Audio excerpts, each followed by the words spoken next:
Well, hello, my dear friends. Justin Smith here with A Heart for Revival Ministries, and I want to welcome you to 2 Samuel chapter 14. 2 Samuel chapter 14 with this topic and the title, Restoring a Relationship. Restoring a Relationship. Have you ever been through a relationship that was all sunshine and roses and never had any issues at all? Well, for any amount of time in relationships, there's going to be seasons where there are faults found, where somebody does something that they should not do, etc., etc., and therefore you find yourself in a situation where you either have to make it a point to restore the relationship or completely avoid the opportunities to make things right. And right here in 2 Samuel 14, we are going to see that a relationship is restored between David and his son Absalom to varying degrees. But as we look at it, we're also going to note that we are going to need to look at a couple verses in chapter 13 as well. So please don't get confused if you are looking in your own copy of the Word of God, because we are going to jump back and forth to a couple different verses. You'll see them on the screen, but just in case you're looking right there in the scriptures with me, you will notice that we're going to jump chapter back and forth to be able to understand a little bit about the story, why there was a need for restoration, and then the fact that restoration takes place right here in 2 Samuel chapter 14. One thing that we need to remember is that in the last message in 2 Samuel chapter 13, we dealt with friends don't let friends sin. And it was the story of Jonadab leading Amnon into that deception with Tamar and then the sin that took place. Well, there's a lot of things going on because of that sin, and sin gets hungry to be satisfied with sinning again. And so that's where we find ourselves in our story, starting off today with point number 1. Absalom caused a great hardship for the kingdom. Absalom caused a great hardship for the kingdom. Now, before I read any verses in the scriptures, we could say that Absalom could point the finger at Amnon and Jonadab and say, they started it.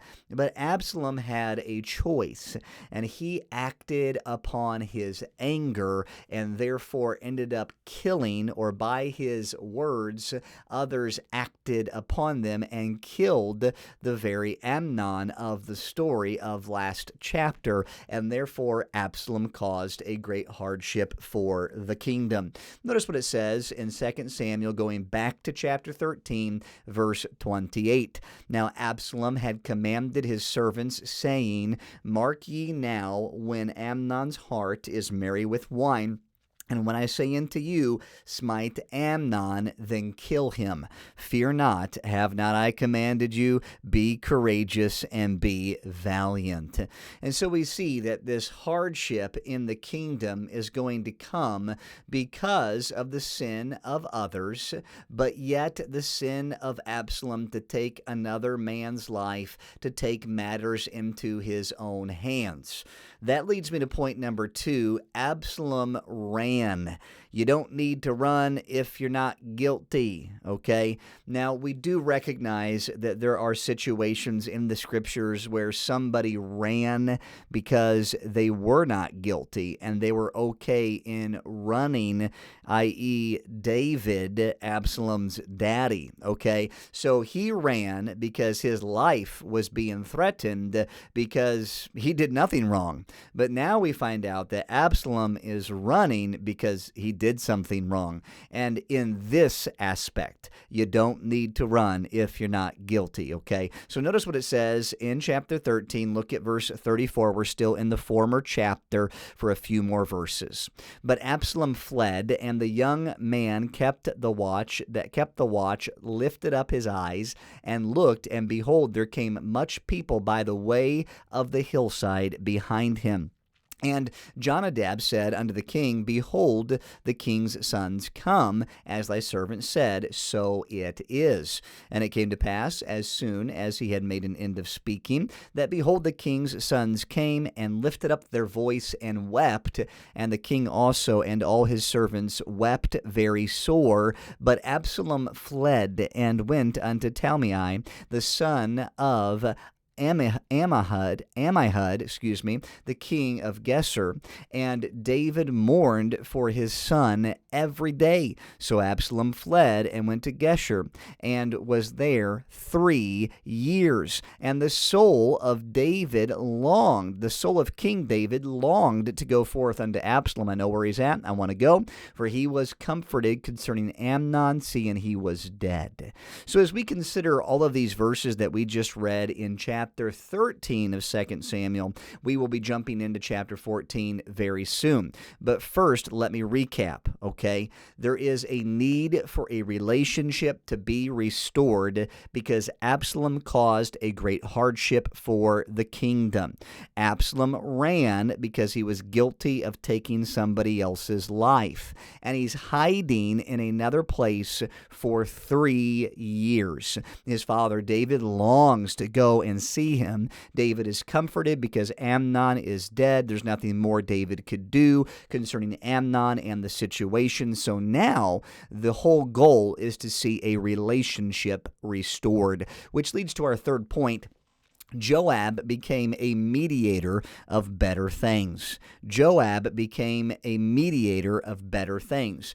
The relationship restored between David and Absalom is a better thing. And when you consider the Lord Jesus Christ, he is the actual mediator of better things. He is the Christ who died for you and died for me to make our relationship with God right when there was so much sin that separated us. So we look at 2 Samuel 14, verse 1 to understand Joab's part.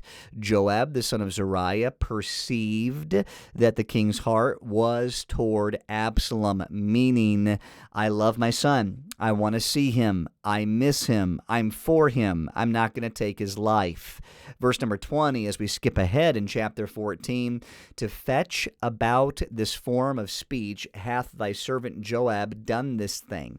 And my Lord is wise, according to the wisdom of an angel of God, to know all things that are in the earth. And the king said unto Joab, Behold, now I have done this thing. Go therefore, bring the young man Absalom again. So Joab sees that there is a need for mediation. Joab goes before David, and we didn't take time to read all of that, but now as Joab does that, the king says, Go, bring the young man Absalom again. There is a desire for things to be mended, which leads to our fourth thought. Absalom returned, but a full restoration was still missing. A full restoration was still missing. Now, I go back to 2 Samuel 13 at verse 37 to give us an understanding of what has taken place. Absalom fled. David mourned for his son every day. We fast forward to chapter 14, verse 28. Absalom dwelt 2 full years in Jerusalem and saw not the king's face. Okay, so I go back to bring up our fourth point. Absalom returned, but full restoration was still missing. He is literally now in the same locality, if you will, the general area that his father is. But father-son relationship is not fully mended yet, okay? 3 years, Absalom was gone. 2 full years now.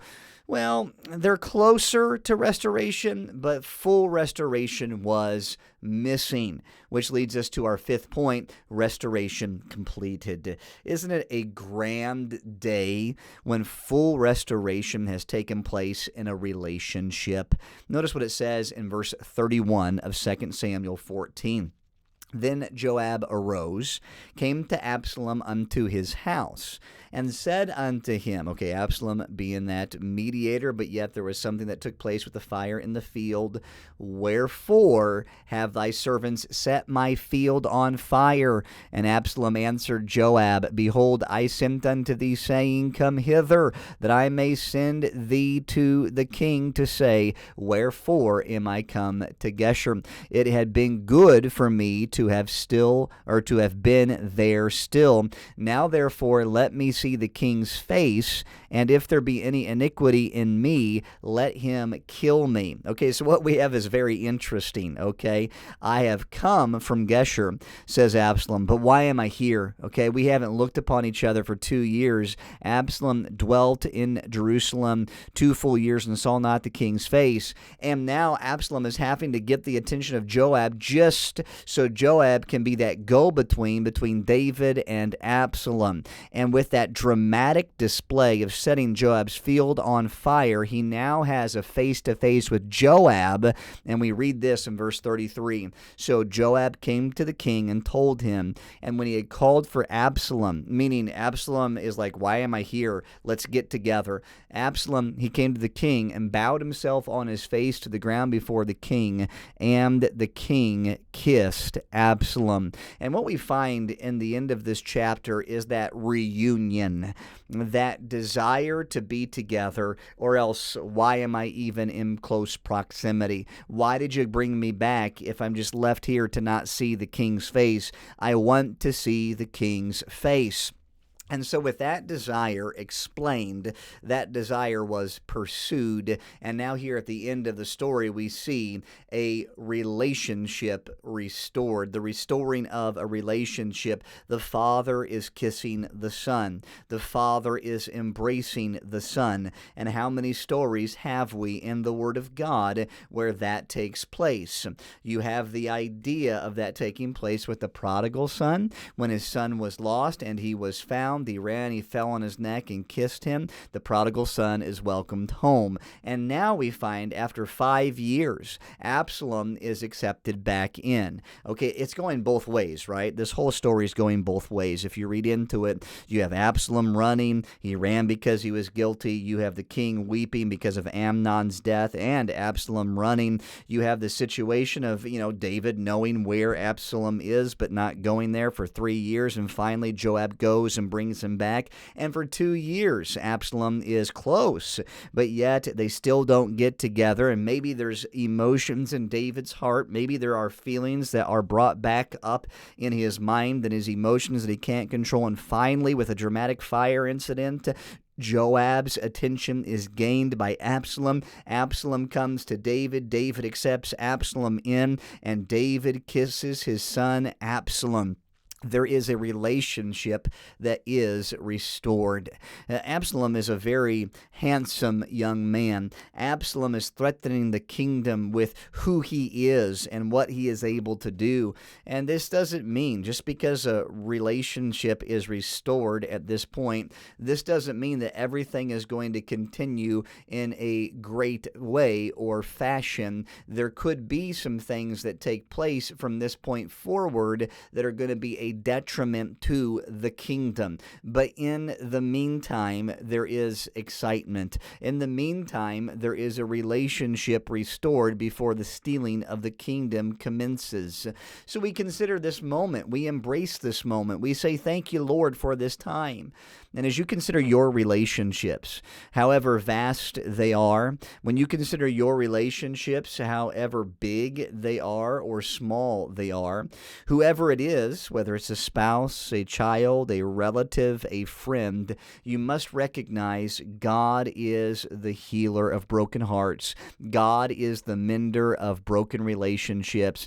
God can make everything better. The restoring of a relationship. It's found right here, and I pray that God would give you the heart to welcome those into your life who have hurt you or who hurt others, and because they have hurt others, it's hurt you. And now you seek restoration. May God give you great restoration. He is worthy. He can help you. Friend, I want to thank you so much for joining us on today's broadcast, and I trust and pray that you'll join us for our next as the Lord allows it. Have a wonderful day.